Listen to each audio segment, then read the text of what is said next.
It's time to send the little ones to dreamland and set your radio's dial to spooky. Bolt the doors, lock your windows, and steel yourself for mysterious suspense that is beyond belief. Meet Frank and Sadie Doyle, the toast of the upper crust, headliners on the society pages. And, oh yes, they see ghosts. Equally at home on Park Avenue and the Nether Realms, the Doyles help themselves to what they can and hoodwink the hot mold for the rest. Who cares what evil lurks in the hearts of men? Unless evil's carrying the martini tray, darling. Join the Doyles as they walk beyond belief in tonight's dark episode, Hell to the Chief. Tonight we find ourselves in Rachel's bedroom. The ordinary bedroom of an ordinary 11-year-old girl. Rachel, however, is far from ordinary. Hello? Is someone there? Please. Please, I'm frightened. Who's there? No, Rachel isn't an ordinary girl. She has an award for mathematical excellence. She doesn't like chocolate ice cream. And her daddy is the president. Please. Who's there?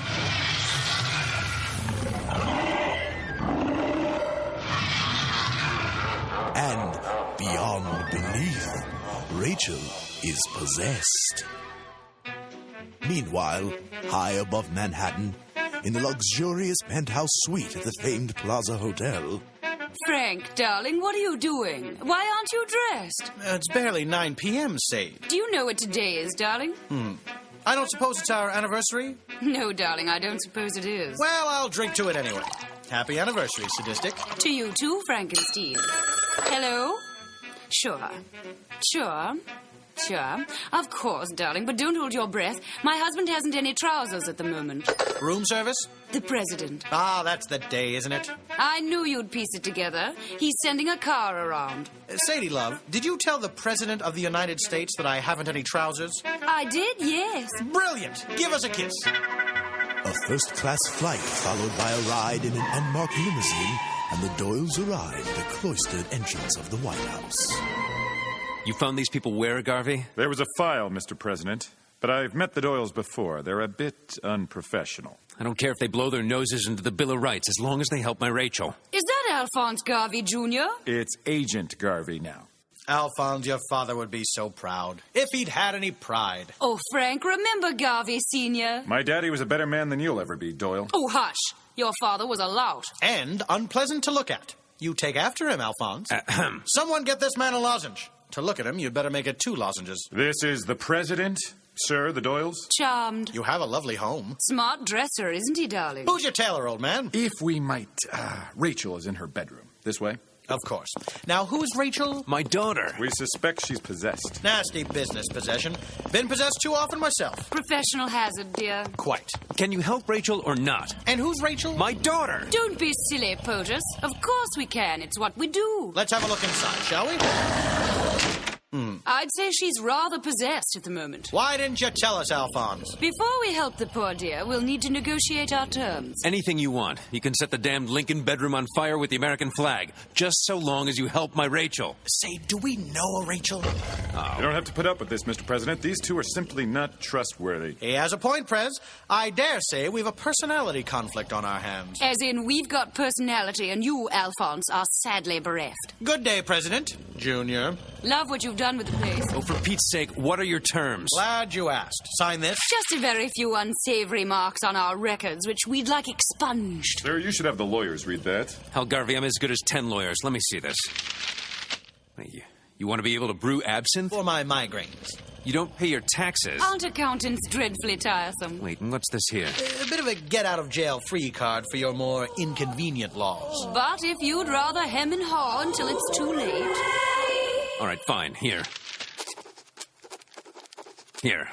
Now, please, let's go in. Sorry, sport. We go in alone. Doors locked. Well, I can't just sit here and do nothing. I tell you what, Your Highness. Best thing you could do is run and fetch me the number of your tailor.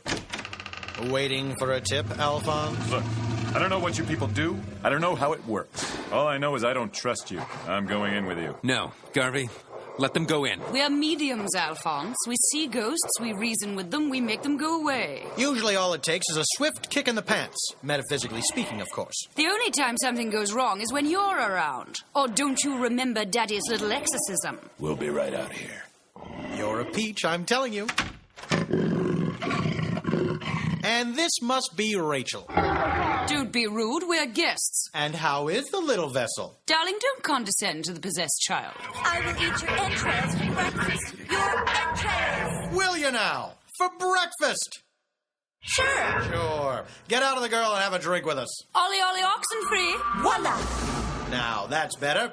Ladies and gentlemen, John Fitzgerald Kennedy, deceased. Let's have a look at you, Jack. Evening, Frank. Sadie, you're a vision. Flatterer. Where have you been keeping yourself, darling? Oh, you know, here and there. Taken in the afterlife. You always did get around, you dog. How's the first daughter? I drank her a bottle of cold medicine. She'll be out for a good spell. You two get what you wanted? Records erased, future secured, drinks with an old friend. And later, a tumble in Lincoln's bedroom. Now, Frank. How's the new guy? He can't fill a suit like you, Jack. Be a dear. Au revoir? Please.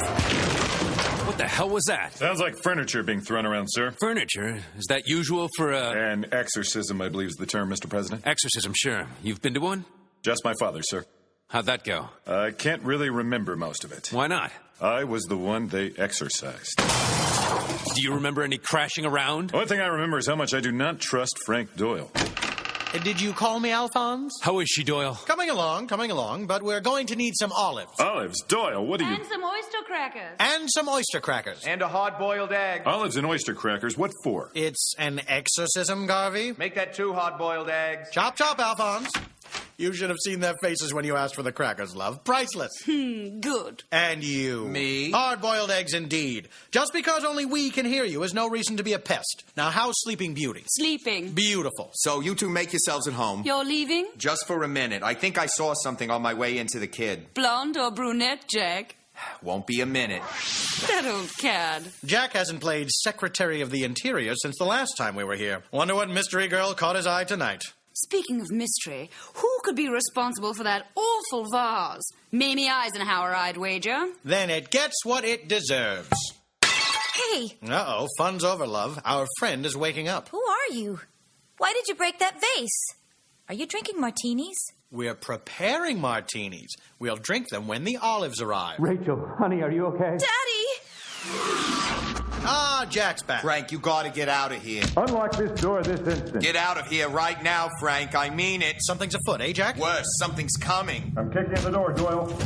Ah, Alphonse. What's going on in here? Where are the olives? Rachel! Daddy! Oh, sweetie, are you all right? These people broke a vase, Daddy. What? Nobody likes a tattletale, little girl. You've all been very hospitable, but we really must dash. We'll take a rain check on the Lincoln bedroom. Sadie? Good, Frank. Go, go. Ta, gentlemen. Nobody's going anywhere till you... Oh, hell. What is it, Agent? This is a con. It's getting closer. You got one of your pet ghosts to possess the first daughter. Pet ghost. And you've done it to every president, just so you can drink absinthe, evade taxes, and who knows what else. Why, I bet these olives are just for their drinks. You did get olives then? Good boy. It's so close now, Frank. There's a room here somewhere full of colonial witch punishments. I'll get the key, sir. You two will be sorry.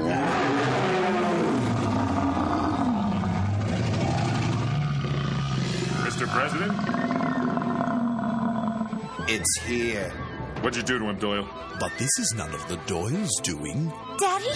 That's not your daddy, Rachel. The president has become something decidedly other. He comes for you. Who's coming for who? Home. He knows who. Home. What is going on? Knock, knock. Whoever's in there? Jack did announce your arrival. So if you're here to warn us about someone else, this is getting to be a bit much. Silence, harlot. Nobody talks to my wife that way but me. You are doomed, you filth. Nobody talks to me that way but my wife. Frank, stop humoring it. Shall we get rid of it then? You're going to do a real exorcism? It's not all smoke and mirrors, Garvey. Lesson 1, Garvey. The energy of life cannot be destroyed. Frank Doyle, your death approaches. Your still beating heart will be pulled from your chest. Your lungs will also be removed, but they will no longer work at the time. The removal of your lesser organs compared to their ability to function will be decided on a case-by-case basis. Lesson the second. Every sad soul believes himself to be the hero of his own story. Couple your self-importance with your indestructible energy and you understand ghosts. Pure ego. And in a battle of egos, who could beat us? Lesson de trois. There are certain symbols that resonate in the human psyche, like crosses and such. They're called sigils. And since ghosts are pure psyche, they react purely. Your martini, love? Oh, well, I suppose sacrifices must be made for the greater good. I'll just step outside. You can make a sigil from a martini, Sigils can be made out of any old thing, Alphonse. but I can't see it. How about now?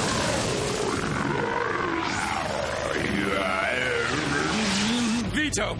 Goodbye, angry spirit. Hello, Lincoln bedroom. What the hell happened in here? Daddy! What happened, Daddy President, is that once again the Doyles have saved the day. Is it, safe to come back in? Yes, Jack, sigils all burned out. You burned down my daughter's bedroom. Don't be melodramatic, Pumpkin. We barely cinched it, Pumpkin. I understand there's a cocktail party tomorrow night. Yes, but that's for the Congolese ambassador and the delegates from... Mbutu will be there? Well then, we accept your invitation. But I didn't... Why, we'd be delighted to stay the night. Any old room is fine. But if you insist upon the Lincoln bedroom... You can't get away with this crap. Daddy! Language! You won't get away with this... poop. In my White House. Let them have their way this time. We'll start a file, sir. Yes, you go ahead and start a file. Perhaps we'll start a file on you, Alphonse. Frank, remind me to buy a manila envelope. Martinis, anyone? All in a day's work, eh, darling? And to think you didn't know what day it was. To think. Is that a toast? I've heard worse. You've made worse. To saving the Union once again. You're welcome, America. Enjoy your quiet moment, Doyles. They will soon be few and far between. Treacherous terror lurks around every corner, and a most harrowing evening awaits Frank and Sadie Doyle. What is it that goes bump in this long night? What are the ghost stories that ghosts tell themselves? Join the Doyles next time when they once again walk beyond belief and meet an immortal enemy in a wicked tale titled Not Fade Away.